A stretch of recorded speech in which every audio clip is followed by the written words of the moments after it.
اعوذ باللہ من الشیطان الرجیم بسم اللہ الرحمن الرحیم رب اشرح لی صدری ویسر لی امری واحلل عقدۃ من لسانی یفقہوا قولی آمین یا رب العالمین۔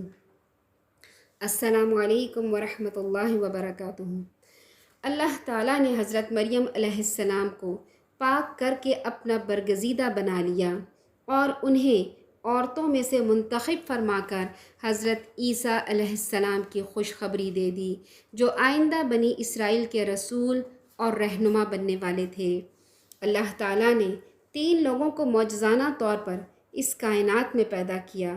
سب سے پہلے حضرت آدم علیہ السلام کو بغیر والدین کے پیدا کیا، پھر حضرت حوا علیہ السلام کو بغیر ماں کے پیدا کیا اور حضرت عیسیٰ علیہ السلام کو بغیر باپ کے پیدا کیا۔ اللہ تعالیٰ نے اس حیران کن واقعے کو سورہ مریم میں تفصیل سے بیان کیا ہے۔ فرمان الہی ہے، اور قرآن میں مریم کا بھی ذکر کرو جب وہ اپنے گھر والوں سے الگ ہو کر مشرق کی طرف چلی گئیں تو انہوں نے ان کی طرف سے پردہ کر لیا۔ ہم نے ان کی طرف اپنا فرشتہ بھیجا تو وہ ان کے سامنے ٹھیک آدمی کی شکل بن گیا۔ مریم بولی، اگر تم پرہیزگار ہو تو میں تم سے اللہ کی پناہ مانگتی ہوں۔ انہوں نے کہا کہ میں تو تمہارے پروردگار کا بھیجا ہوا فرشتہ ہوں اور اس لیے آیا ہوں کہ تمہیں پاکیزہ لڑکا دوں۔ مریم نے کہا، میرے ہاں لڑکا کیسے ہوگا؟ مجھے کسی بشر نے چھوا تک نہیں اور میں بدکار بھی نہیں۔ فرشتے نے کہا، یوں ہی ہوگا، تمہارے پروردگار نے فرمایا کہ یہ میرے لیے آسان ہے تاکہ اس کو لوگوں کے لیے اپنی طرف سے نشانی اور رحمت بنا دوں، اور یہ کام مقرر ہو چکا۔ سو وہ اس بچے کے ساتھ حاملہ ہو گئیں اور اسے لے کر ایک دور جگہ چلی گئیں۔ حضرت مریم علیہ السلام کو ان کی والدہ محترمہ نے بیت المقدس کی خدمت کے لیے وقف کر دیا تھا۔ آپ کے سرپرست حضرت زکریا علیہ السلام تھے، جو اللہ کے نبی تھے۔ انہوں نے آپ کے لیے ایک حجرہ مخصوص کر دیا تھا۔ آپ وہاں اللہ کی عبادت میں مشغول رہتیں۔ آپ نے اتنی محنت اور شوق سے اللہ کی عبادت کی کہ اس دور میں اس کی مثال نہیں ملتی۔ چنانچہ اللہ تعالیٰ نے آپ پر اپنا خاص فضل عطا فرمایا، آپ کو کچھ کرامات دیں اور بے موسم کے پھل بھی عطا فرمائے۔ فرشتوں نے آپ کو اللہ کے منتخب بندی ہونے کی بشارت دی اور اللہ تعالیٰ کو آپ کو ایک بیٹا عطا فرمائے گا جو انتہائی پاک باز، معزز، بلکہ ایک محترم نبی ہوگا جسے معجزات دیے جائیں گے۔ حضرت مریم علیہ السلام کو اس خوشخبری پر بہت تعجب ہوا، کیونکہ وہ شادی شدہ بھی نہ تھیں اور بدکردار بھی نہ تھیں۔ فرشتے نے انہیں فرمایا کہ اللہ تعالیٰ ہر چیز پر قادر ہے، وہ جب کوئی کام کرنے کا فیصلہ کر لے تو اس کا کن کہنا کافی ہوتا ہے، وہ کام بغیر اسباب کے بھی ہو جاتے ہیں۔ حضرت مریم علیہ السلام نے اللہ کی مرضی پر سر تسلیم خم کر دیا۔ انہیں معلوم تھا کہ یہ معاملہ ان کے لیے ایک بہت بڑی آزمائش کا باعث ہوگا۔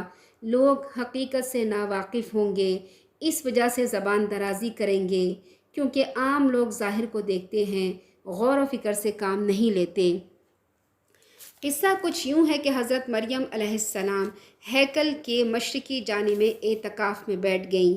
اعتکاف کے دوران اللہ تعالیٰ نے ان کے پاس اپنا ایک فرشتہ بھیجا جو ایک تندرست و توانا آدمی کی شکل میں ان کے سامنے نمودار ہوا۔ یہ حضرت جبرائیل علیہ السلام تھے، جو اپنی اصل صورت میں اللہ کے رسول صلی اللہ علیہ وسلم کے پاس تشریف لاتے تھے اور پیغمبروں کے سامنے آ سکتے تھے، مگر انہوں نے اللہ کے حکم سے فرشتے کی صورت میں آئے اور زمین پر آتے آتے حضرت مریم علیہ السلام کے حجرے میں آتے آتے انہوں نے اپنے آپ کو ایک انسان کی صورت میں ڈھال لیا۔ جب انسان کی صورت میں نمودار ہوئے اور حضرت مریم علیہ السلام کے سامنے ہوئے تو اس حادثے کا اثر حضرت مریم علیہ السلام کے سامنے ہوا۔ اس نازک موقع پر بھی حضرت مریم علیہ السلام نے جس کردار کا مظاہرہ کیا وہ بے مثال ہے۔ انہوں نے پردے کے اندر ایک انسان کو دیکھا جو ان کے قریب تھا تو خطرہ ہوا کہ اس کا ارادہ برا معلوم ہوتا ہے۔ انہوں نے بڑے وقار کے ساتھ ظاہر ہونے والی ذات کو مخاطب کر کے فرمایا، اگر تم میں کچھ خدا ترسی ہے تو میں تم سے اپنے آپ کو خدائے رحمان کی پناہ میں دیتی ہوں۔ فرشتے نے کہا، جس خدائے رحمان کے واسطے سے آپ مجھ سے پناہ مانگ رہی ہیں، اسی کا بھیجا ہوا تو میں آپ کے پاس آیا ہوں کہ آپ کو ایک پاکیزہ فرزند عطا کروں۔ حضرت مریم علیہ السلام فرشتے کی اس بات کو سن کر ہکا بکا رہ گئیں۔ انہوں نے فرمایا، میرے ہاں لڑکا کس طرح پیدا ہوگا؟ مجھے تو کسی انسان نے ہاتھ تک نہیں لگایا اور میں کوئی بد کردار بھی نہیں ہوں۔ اس گفتگو کے بعد حضرت جبرائیل علیہ السلام نے ان کی گریبان میں پھونک مار دی، جس سے ان کے پیٹ میں حمل رہ گیا، اور اپنے وقت پر حضرت مریم علیہ السلام کو پیدائش کے آثار محسوس ہوئے تو اس حمل کو لیے ہوئے اپنے گھر سے کسی دور جنگل میں چلی گئیں۔